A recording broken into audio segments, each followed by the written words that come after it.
வரக்கூடிய 2025 TNPSC group 4 எக்ஸாமுக்கான 180 days study பிளானை நம்ம பார்த்துட்ருக்கோம். அந்த வரிசையில் இன்றைக்கி நம்ம பார்க்க போகிற பாடம் என்னென்னா 12ஆம் வகுப்பு ஹிஸ்ட்ரி. அதில் உள்ள ஃபஸ்ட்டு லெசன் இந்தியாவில் தேசியத்தின் எழுச்சி அப்படிங்கிற லெசனை தான் நம்ம பார்க்க போகிறோம். இந்த லெசனில் நம்ம பார்க்க போகிறது இந்த வீடியோவில் ஃபுல்லாகவே இம்பார்ட்டண்டான பாயிண்ட்ஸ் தான். இதை பார்த்தாலே போதும், நமக்கு இந்த ஃபுல் லெசனும் கவர் ஆகிற மாதிரி இருக்கும். ஃபஸ்ட்டு கொடுத்துருக்க பாயிண்ட், இந்த பாடத்தில் ஃபஸ்ட்டு கொடுத்துருக்க பாயிண்ட் என்னென்னா காந்தியடிகள் பற்றி தான் கொடுத்துருப்பாங்க. காந்தியடிகள் தென்னாப்பிரிக்காவிலிருந்து இந்தியா வந்த ஆண்டு அது 1915. இந்த காந்தியடிகள் இந்திய தேசிய இயக்கத்திற்கு தலைமை வகித்த ஆண்டு 1919. இந்த ரெண்டு பாயிண்ட்டுமே ரொம்ப ரொம்ப முக்கியம். 1915 தான் தென்னாப்பிரிக்காவிலிருந்து இந்தியா வராரு காந்தியடிகள். 1919ஆம் ஆண்டு இந்திய தேசிய இயக்கத்திற்கு தலைமை வகிக்கிறார். அடுத்தது குடிமை பணிகளினுடைய வயது. குடிமை பணிகளினுடைய வயது முதல்ல 21ஆக இருந்தது. அவ்வாறு இருக்கும்போது நிறைய இந்தியர்கள் அந்த குடிமை பணிகளில் பணி அமர்த்தப்பட்டன. அது பிடிக்காத ஆங்கிலேயர்கள் என்ன பண்ணாங்கன்னா வயதை குறைத்தாங்க. 21 19ஆக ஆங்கிலேயர்கள் குறைத்தனர். அடுத்ததாட்டு நம்ம பார்க்க போகிறது என்னென்னா இண்டிகோ கழகம். இண்டிகோ கழகம் அப்படிங்கிறது அதுக்கு இன்னொரு பேர் என்னென்னா அவுரி புரட்சி. இண்டிகோ அப்படிங்கிற சாயம், இது ஒரு பயிர். என்ன பயிர்னா சாயத்தை தரக்கூடிய பயிர், அதாவது கிட்டத்தட்ட வயலட் கலரை தரக்கூடிய பயிர். இந்த இண்டிகோ கழகம் அந்த விவசாயிகளுக்கு சரியான இது கிடைக்கல, அவங்களுக்கான கூலிகள் சரியாக கிடைக்கல இண்டிகோ பயிரிட்டதுனால. அதனால் தொடங்கப்பட்ட இயக்கம் தான் இண்டிகோ கழகம். அது எந்த ஆண்டு நடைபெற்றதுன்னா 1859 60. இந்த 2 வருஷமும் இண்டிகோ கழகம் நடைபெற்றது. இந்த இண்டிகோ கழகம் எங்கே நடைபெற்றதுன்னா வங்காளத்தில் நடைபெற்றது. ரொம்ப ரொம்ப முக்கியமான பாயிண்ட், வங்காளத்தில் நடைபெற்றது தான் இண்டிகோ கழகம். இந்த மாதிரி கழகம் புரட்சி எல்லாமே நம்ம இயர் பார்த்து வச்சுக்கணும். அது எந்த இடத்துல நடந்து அப்படிங்கிறத நம்ம பார்த்து வச்சுக்கணும். அதை யார் தலைமை ஏற்று நடத்துனாங்க, அதுக்கப்புறம் அந்த புரட்சி நடந்த பிறகு என்ன நடந்தது அப்படிங்கிறதையும் நம்ம தெரிஞ்சு வச்சுக்கணும். இந்த புரட்சி எதனால் நடந்தது அப்படிங்கிறதையும் தெரிஞ்சு வச்சுக்கணும். இதில் தலைமையேற்று நடத்தினவங்க யாருமே சரியாக போடலை. ஆனால் இண்டிகோ கழகம் 1859 60 வரை வங்காளத்தில் நடைபெற்றது. இந்த இண்டிகோ கழகத்தினுடைய ஃபைனல் என்ன நடந்ததுன்னா, இந்த பண்ணையாளர்கள் வடக்கு வங்காளத்திலிருந்து வெளியேற்றப்பட்டார்கள். பண்ணையாளர்கள் அந்த வங்காளத்தை விட்டே வெளியேற்றப்பட்டார்கள். இது ரொம்ப ரொம்ப முக்கியமான பாயிண்ட். அடுத்ததான பொது கல்விக்கான பொதுக்குழு அப்படிங்கிறது எப்போ உருவாக்கப்பட்டதுன்னா 1823ஆம் ஆண்டு. இந்த பாயிண்ட் ரொம்ப ரொம்ப முக்கியம். பொது கல்விக்கான பொதுக்குழு உருவாக்கப்பட்ட ஆண்டு. இந்த பொது கல்விக்கான பொதுக்குழு தான் 2 விதமான கல்வி முறையை அறிமுகப்படுத்தியது. ஒன்று கீழ்த்திசை குழு, இன்னொன்று மேலை கல்விக்குழு. கீழ்த்திசை குழு அது என்ன சொல்லுச்சுன்னா, மக்கள் படிக்கக்கூடிய மாணவர்கள் அந்தந்த பிராந்திய மொழிகளிலேயே கல்வி கற்றல் வேண்டும். பிராந்திய மொழின்னா அங்குள்ள லோக்கல் லாங்குவேஜ்லேயே, வட்டார மொழியிலேயே கல்வி கற்றல் வேண்டும் அப்படிங்கிறத வலியுறுத்தினது தான் கீழே கல்விக்குழு. மேலை கல்விக்குழு என்ன சொல்லுச்சுன்னா, இல்லை, மாணவர்கள் எல்லாருமே ஆங்கிலம் மட்டும்தான் பயில வேண்டும் என்பதை வலியுறுத்திய கல்விக்குழு மேலை கல்விக்குழு. அடுத்தது ஆங்கிலேயர்களினுடைய கொள்கை அப்படின்னு பார்த்துட்டோன்னா, அவங்க 2 கொள்கைகளை பின்பற்றினார்கள். ஒன்று கட்டுப்பாடற்ற சுதந்திர வணிகம். கட்டுப்பாடற்ற சுதந்திர வணிகம் அப்படிங்கிற கொள்கையும், அடுத்ததாக பஞ்சம் அப்படின்னு வரும்போது ஆங்கிலேயர்கள் பின்பற்றிய கொள்கை தலையிடா கொள்கை. பஞ்சத்தின் போது தலையிடா கொள்கையும் கட்டுப்பாடுகளற்ற சுதந்திர வணிகம் அப்படிங்கிற கொள்கையையும் பின்பற்றி வந்தாங்க. இந்த ஆங்கிலேயர்கள் இந்தியர்களை எப்போவுமே தரம் தாழ்த்திட்டே இருப்பாங்க. அந்த வரிசையில் அவங்க எப்படி இந்தியர்களை தரம் தாழ்த்தினாங்கன்னா, பாபு வர்க்கத்தினர் என்று தரம் தாழ்த்தினர். அதாவது கற்றறிந்த நடுத்தர வர்க்கத்தை சார்ந்த இந்திய மக்கள், அவங்களை இந்த ஆங்கிலேயர்கள் பாபு வர்க்கத்தினர் என்று ஏளனம் செய்தனர். இந்த பாயிண்ட் ரொம்ப முக்கியம், பாபு வர்க்கத்தினர். அடுத்ததாக நம்ம பார்க்க போகிறது யாருன்னா டிபி மெக்காலே அப்படிங்கிறவரை பற்றி தான் நம்ம பார்க்க போகிறோம். இவர் ஒரு ஆங்கிலேயர். இவர் தான் ஆங்கில கல்வி முறையினை வடிவமைத்தவர். இவர் தான் ஆங்கில கல்வி முறையினை இந்தியாவில் வடிவமைத்தவர் மெக்காலே. இவர் பின்பற்றிய குழு என்னென்னா கீழே கல்விக்குழு மேலே கல்விக்குழு 2 பிரிவாக இருந்தாலும் இந்த மெக்காலே பின்பற்றியது வந்து மேலை நாட்டு கல்விக்குழு, அதாவது ஆங்கில வழியில் தான் கற்றல் நடைபெற வேண்டும் அப்படிங்கிற கண்டிஷன். இவர் என்ன பண்ணியிருப்பார்னா 1834 38 வரைக்கும் கிட்டத்தட்ட 4 வருஷம்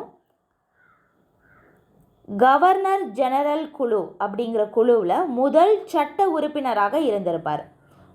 கவர்னர் ஜெனரல் குழு என்ற குழுவின் முதல் சட்டமன்ற உறுப்பினர் யாருன்னா டிபி மெக்காலே என்பவர் தான். எந்த ஆண்டுனா 1834 முதல் 38 வரை. இவர் ஒரு புக்கு எழுதியிருப்பார். அது எந்த வருஷம்னா 1835. அந்த புக்கினுடைய ஆங்கில பெயர் என்னென்னா மினிட் ஆன் இந்தியன் எஜுகேஷன், அதாவது தமிழில் இந்திய கல்வி குறித்த குறிப்புகள் அப்படிங்கிற புக்கை எழுதியிருப்பார். இவர் வந்து ஆங்கில கல்வி முறையினை வடிவமைத்தவரும் இவர் தான். இது ரொம்ப ரொம்ப முக்கியமான ஒரு point. Minute on Indian education என்ற புத்தகத்தின் ஆசிரியர் யார்? ஆசிரியர் வந்து டிபி மெக்காலே. அவர் எந்த வருடம் எழுதியிருப்பார்னா 1835ஆம் ஆண்டு எழுதியிருப்பார். அடுத்தது நம்ம பார்க்க போகிறது என்னென்னா இல்பர்ட் மசோதா. இல்பர்ட் மசோதாவை கொண்டு வந்தவர் யாருன்னா ரிப்பன் பிரபு. இல்பர்ட் மசோதா கொண்டு வந்தவர் யாருன்னா ரிப்பன் பிரபு. கிட்டத்தட்ட எந்த வருஷம்னா 1882 1882 அந்த காலகட்டத்தில் கொண்டு வந்தது தான் இல்பர்ட் மசோதா. இல்பர்ட் மசோதா இந்தியர்களுக்கு ஒரு மிகச்சிறந்த மசோதா தான் சொல்லணும். ஏன்னா இந்திய நீதிபதிகள் ஐரோப்பியர்களை விசாரிக்கும் உரிமையினை பெற்றனர். இது ரொம்ப ரொம்ப முக்கியமான ஒரு பாயிண்ட். இந்திய நீதிபதிகள் ஐரோப்பியர்களை விசாரிக்கும் உரிமையை பெற்று கொடுத்த மசோதா என்னன்னா இல்பர்ட் மசோதா. இதனை கொண்டு வந்தவர் யாருன்னா ரிப்பன் பிரபு. அடுத்தது இவங்களுடைய பத்திரிகைகளை நம்ம பார்க்க போகிறோம். முக்கியமான இந்தியர்கள் நடத்திய முக்கிய பத்திரிகைகள், அதாவது மக்களுக்கு விழிப்புணர்வை ஏற்படுத்திய பத்திரிகைகள், மக்களினுடைய பிரச்சனைகளை கூறிய பத்திரிகைகள். ஃபஸ்ட்டு என்னென்னா ராஜாராம் மோகன் ராய் சதி எனும் உடன்கட்டை ஏறும் வழக்கத்தை ஒழிப்பதில் வந்து முக்கியமாக ஆர்வம் காட்டியவர் அவர் தான் ராஜாராம் மோகன் ராய். அவருடைய பத்திரிகை, அவர் வந்து ஒரு வங்காளத்தை சேர்ந்தவர், அதனால் அவர் வங்க மொழியில் தான் பத்திரிகை எழுதினார். அந்த பத்திரிகையினுடைய பெயர் என்னென்னா சம்வத் கௌமுதி. அது எந்த ஆண்டு வெளிவந்ததுன்னா 1821ஆம் ஆண்டு வெளிவந்தது. இந்த பாடத்திலே ஒரே ஒரு பத்திரிகையினுடைய இயர் மட்டும்தான் இருக்கும், அதுதான் சம்வத் கௌமுதி. அது ஆண்டு வந்து 1821. அடுத்தது மக்களுடைய பிரச்சனைகளை கூறிய மற்றொரு பத்திரிகை என்னென்னா பாரசீக மொழி பத்திரிகையான மிராத் உல் அக்பர் அப்படிங்கிற பத்திரிகை. அடுத்ததாட்டு பால கங்காதர திலகர், அவர் வந்து 2 பத்திரிகைகளை நடத்தினார். அது என்ன பத்திரிகைனா கேசரி, இன்னொன்று மராட்டா. கேசரி, மராட்டா ஆகிய பத்திரிகைகளை நடத்தி ஆசிரியராகவும் இருந்தவர் பாலகங்காதர திலகர். அடுத்ததாட்டு ஒரு ஆசிரியர் யாருன்னா சுரேந்திரநாத் பானர்ஜி ஒரு பத்திரிகை எழுதுகிறாரு. அது என்னன்னா பெங்காலி அப்படிங்கிற பத்திரிகை. பெங்காலி என்ற பத்திரிகையின் ஆசிரியர் சுரேந்திரநாத் பானர்ஜி. அடுத்தது தாதாபாய் நவ்ரோஜி, அவர் வந்து என்ன பத்திரிகை எழுதியிருப்பார்னா இந்தியாவின் குரல், ராஸ்கோப்தார் மற்றும் இந்தியாவின் குரல் என்ற 2 பத்திரிகைகளின் ஆசிரியர் யாருன்னா தாதாபாய் நவ்ரோஜி. மொத்தம் 5 பத்திரிகைகளினுடைய ஆசிரியர்கள். ராஜாராம் மோகன் ராய், அடுத்தது மிராத் உல் அக்பர் என்ற பத்திரிகை, அது ஒரு பாரசீக மொழி பத்திரிகை. திலகர் எழுதிய கேசரி மராட்டா, சுரேந்திரநாத் பானர்ஜி எழுதிய பெங்காலி பத்திரிகை, தாதாபாய் நவ்ரோஜியின் இந்தியாவின் குரல் மற்றும் ராஸ்கோப்தார் ஆகிய 2 பத்திரிகைகள். அடுத்து நம்ம பார்க்க போகிற பாயிண்ட் என்னென்னா சென்னை வாசிகள் சங்கம் வந்து அமைக்கப்பட்ட ஆண்டு என்னென்னா 1852 பிப்ரவரி 26 தொடங்கப்பட்ட இயக்கம் தான் சென்னை வாசிகள் சங்கம். இதை தொடங்கியவர் யாருன்னா கஜூலு லட்சுமி நரசு என்பவர் தான். கஜூலு லட்சுமி நரசு 1852 பிப்ரவரி 26. இந்த கஜூலு லட்சுமி நரசு உயிரிழந்த ஆண்டு, இறந்த ஆண்டு எப்போன்னா 1866ஆம் ஆண்டு. இதுவும் ரொம்ப முக்கியமான பாயிண்ட். இந்த சென்னை வாசிகள் சங்கம் அப்படிங்கிற சங்கமானது 1852, அதாவது அது தொடங்கப்பட்ட வருஷம் 1852, அந்த வருஷத்தோட கடைசி மாதமான டிசம்பரில் வந்து ஒரு மனு கொடுக்குறாங்க. எதுக்கு மனு கொடுக்குறாங்கன்னா, இங்கிலாந்து பாராளுமன்றத்துக்கு ஒரு மனு கொடுக்குறாங்க. அந்த மனுவில் என்ன சொல்லியிருப்பாங்கன்னா, ஜமீன்தாரி முறை, ரயத்துவாரி முறை ஒழிக்கப்படல் வேண்டும், அதில் உள்ள பிரச்சனைகள் என்னென்ன, இதனால் இந்திய மக்கள் படும் பாடு, அதை பற்றிலாம் மனு எழுதியிருப்பாங்க. இந்த மனுவோட விசாரணை எப்போ வருதுன்னா, இவங்க மனு கொடுத்தது 1852 டிசம்பரில். ஆனால் அதோட விசாரணை எப்போ வருதுன்னா 1853 அடுத்த வருஷம் மார்ச் மாதம் இங்கிலாந்து பாராளுமன்றத்தில் விசாரணைக்கு வருது. இந்த விசாரணை நடத்துவதற்காக யார் வாராங்க அப்படின்னா,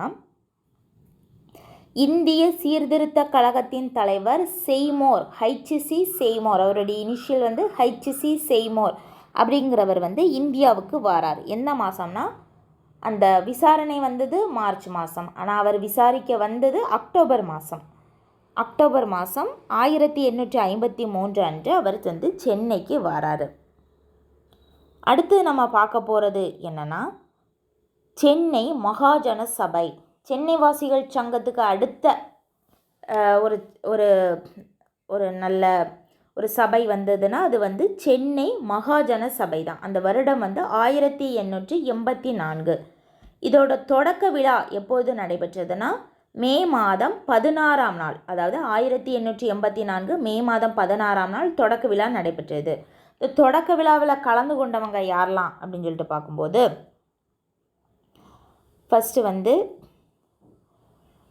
ஜி சுப்பிரமணியம், வீரராகவாச்சாரி, அனந்தாச்சார்லு, ரங்கையா, பாலாஜி ராவ், சேலம் ராமசாமி, இவ்வளோ பேர் தான் அந்த சென்னை மகாஜன சபையை தொடங்கி அந்த தொடக்க விழாவில் பங்கு பெற்ற தலைவர்கள். சுப்பிரமணியம், வீரராகவாச்சாரி, அனந்தாச்சார்லு, ரங்கையா, பாலாஜி ராவ், சேலம் ராமசாமி. இந்த சென்னை மகாஜன சபையானது இந்த இந்திய தேசிய காங்கிரஸோடு இணைந்தும் விட்டது. எப்போனா அதுக்கு அடுத்த வருஷம் 1885 இந்திய நேஷனல் காங்கிரஸோட முதல் கூட்டமானது மும்பையில் நடைபெற்றது. அந்த கூட்டத்தோட கூட்டமாக இந்த சென்னை மகாஜன சபையும் INCயுடன் இணைந்து விட்டது. அது ரொம்ப ரொம்ப முக்கியமான ஒரு பாயிண்ட்.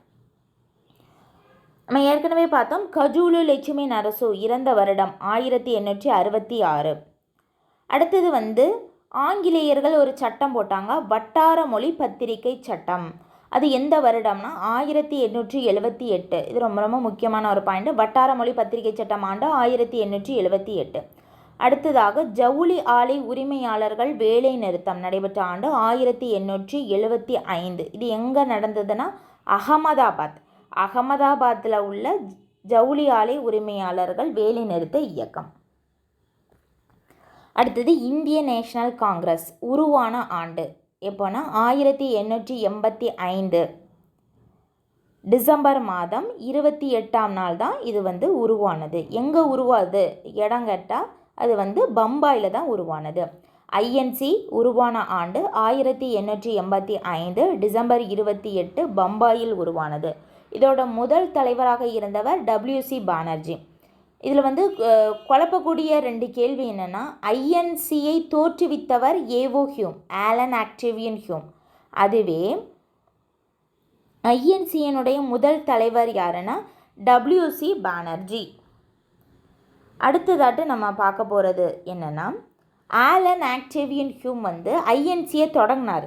அந்த தொடங்குறதுக்கு அவருக்கு முக்கிய காரணமாக இருந்தது எதுனா, அவர் வந்து சென்னைக்கு வந்திருப்பார். அப்போது பிரம்ம ஞான சபையினுடைய கூட்டத்துக்கு தலைமை ஏற்றிருப்பார்.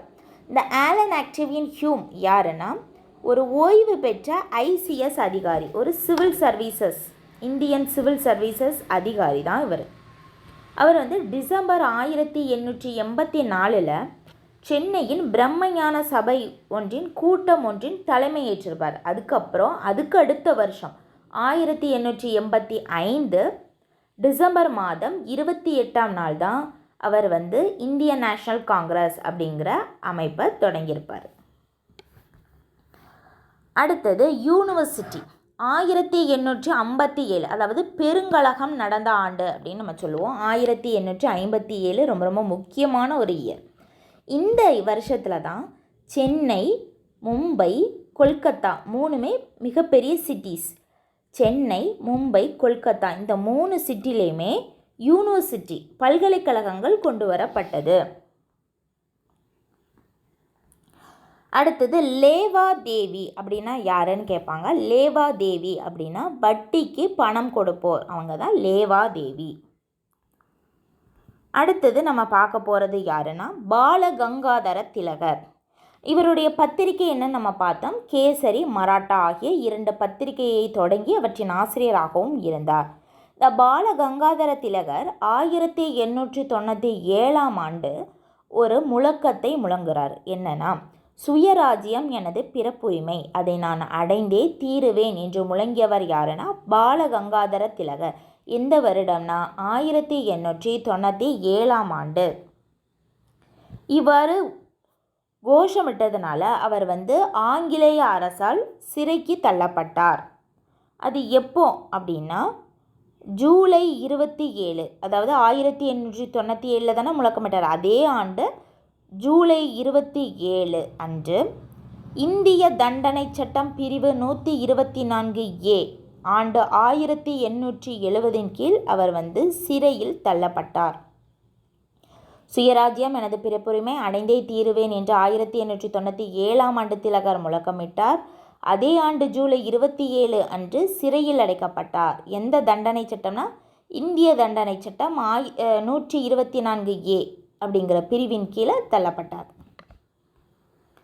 அடுத்தது சுதேசி இயக்கமும் வங்காள பிரிவினையும் ஒரே இயர் தான், 1905. சுதேசி இயக்கம் தொடங்கப்பட்ட ஆண்டு 1905, வங்கப்பிரிவினை ஆண்டு வந்து 1905. 2 பாயிண்ட் ரொம்ப ரொம்ப முக்கியம். அடுத்ததாக இந்த ஆங்கிலேயர்களினுடைய கொள்கை எப்படின்னா பஞ்சம் அப்படின்னு வந்துட்டாலே தலையிடா கொள்கையை தான் அவங்க வந்து பின்பற்றுவாங்க. அப்போ வந்து ஒரிசாவில் பஞ்சம் நடக்குது 1866. இதில் மொத்தம் 1.5 மில்லியன் மக்கள் இறந்துருக்காங்க. அடுத்தது 1876லேருந்து 78 வரையிலான காலகட்டத்தில் தான் சென்னையில் பஞ்சம் நடந்தது. இதில் 3.5 மில்லியன் மக்கள் இறந்துருக்காங்க. இது ரொம்ப ரொம்ப முக்கியமானது. ஒரிசா பஞ்சம் 1866, அதுவே சென்னை பஞ்சம், சென்னை மாகாண பஞ்சம் 1876லேருந்து 78 வரைக்கும். இந்த சென்னை பஞ்சம் நடக்கும்போது சென்னையின் அரச பிரதிநிதியாக இருந்தவர் யாருன்னா லிடன் பிரபு. அவரும் என்ன கொள்கையை தான் பின்பற்றினார்னா தலையிடா கொள்கையை தான் பின்பற்றினார். அடுத்தது இந்த 1857 வந்து ரொம்ப ரொம்ப முக்கியமான ஒரு வருடம். அப்போ தான் பெருங்கழகம் நடைபெறுகிறது. அந்த பெருங்கழக வருடத்தில் தான் ஜூனில் இருந்து செப்டம்பர் வரைக்கும் ஒரு ஆங்கிலேய படை என்ன பண்ணுதுன்னா இந்த டெல்லியை நோக்கி முற்றுகை இடுகிறது. 1864ஆம் ஆண்டு பம்பாயின் முன்னாள் ஆளுநர் எல்பின்ஸ்டன் என்பவர் இந்தியாவின் எதிர்கால அரச பிரதிநிதியான சர் ஜான் லாரன்ஸ் என்பவருக்கு ஒரு கடிதத்தை எழுதுகிறார். என்ன எழுதுகிறாருன்னா, கொள்ளையடிப்பதை பொறுத்த மட்டில் நாம் நாதிஸ்டாவை மிஞ்சிவிட்டோம் அப்படின்னு கடிதம் எழுதுகிறாரு. எந்த வருடம்னா 1864. யாருக்கு எழுதுகிறாங்கன்னா எல்பின்ஸ்டன் என்பவர் சர் ஜான் லாரன்ஸ் என்பவருக்கு கடிதம் எழுதுகிறாரு. அடுத்து நம்ம பார்க்க போகிறது என்னென்னா முக்கியமான இயக்கங்கள்.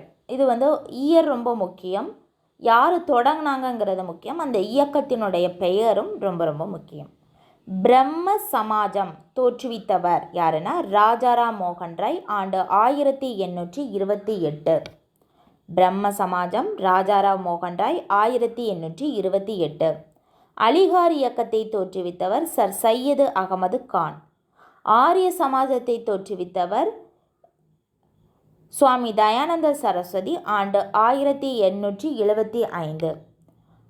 பிரார்த்தன சமாஜத்தை தோற்றுவித்தவர் ஆத்மராம் பாண்டுரங், 1867. இந்த 4மே ரொம்ப ரொம்ப முக்கியம். பிரம்ம சமாஜம் ராஜாராம் மோகன் ராய் 1828. அலிகார் இயக்கம் சர் சையது அகமது கான். ஆரிய சமாஜம் தயானந்த சரஸ்வதி 1875. ஆத்மராம் பாண்டரங் பிரார்த்தன சமாஜம் 1867. அடுத்தது இந்திய தண்டனை சட்டம் 124A கொண்டு வரப்பட்ட, அதாவது பிரிவு 124A அதில் கொண்டு வரப்பட்ட ஆண்டு வந்து 1870. அடுத்தது நம்ம பார்க்க போகிறது, இந்த தண்டனை சட்டத்தின் கீழே தான் திலகர் வந்து கைது செய்யப்படுவார். சுயராஜ்யம் எனது பிறப்புரிமை, அதை நான் அடைந்தே தீருவேன் என்று கோஷமிட்டதற்காக கைது செய்யப்பட்டார். அடுத்தது வந்து இது வந்து பொறுத்துகளை கேட்பாங்க. பூனேயில் இருந்தவங்க யாருன்னா ஜோதிபா போலே. தமிழ்நாட்டில் சீர்திருத்த இயக்கம் தொடங்குவதில் முக்கிய முனைப்பு காட்டியவர்கள் யாருன்னா ராமலிங்க அடிகள். கேரளாவில் வந்து ஐயன்காளி நாராயணகுரு. இந்த 3 பேருமே 3 ஸ்டேட்டுமே ரொம்ப ரொம்ப முக்கியம். பூனே, மகாராஷ்டிரா மாநிலம் பூனே ஜோதிபா போலே, தமிழ்நாடு ராமலிங்க அடிகள், வடலூர். கேரளா வந்து ஐயன்காளி மற்றும் நாராயணகுரு.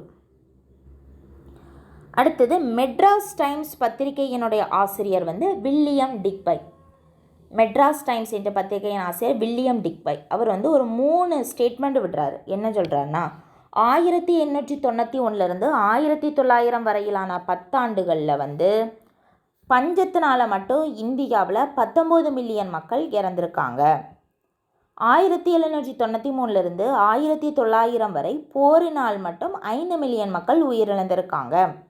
1770 முதல் 1900 வரையிலான காலகட்டங்களில் 25 மில்லியன் மக்கள் பலியாகியிருக்காங்க பஞ்சத்தினால் அப்படிங்கிற ஸ்டேட்மெண்ட்டை விட்டுருப்பார். இது வந்து ரொம்ப முக்கியம். 10 ஆண்டுகளில் பஞ்சத்துக்காக 19 மில்லியன், போரினால் 5 மில்லியன், ஒட்டுமொத்தமாக பஞ்சத்தினால் 25 மில்லியன். அடுத்து நம்ம பார்க்க போகிற முக்கியமான ஆள் யாருன்னா தாதாபாய் நவ்ரோஜி. இந்தியாவின் முதுபெரும் மனிதர், இந்திய தேசியத்தின் முதுபெரும் மனிதர் தாதாபாய் நவ்ரோஜி. அவர் வந்து என்ன பண்ணியிருப்பாருன்னா 1870 ஆண்டு பம்பாய் மாநகராட்சி கழகம் நகர சபைக்கும் செலக்ட் பண்ணியிருப்பாங்க அவரை. 1870 பம்பாய் மாநகராட்சி கழக நகர சபைக்காக அவரை வந்து தேர்ந்தெடுத்திருப்பாங்க. அடுத்தது 1892 ஆண்டு இங்கிலாந்து பாராளுமன்றத்தில் தேர்ந்தெடுக்கப்பட்டார்.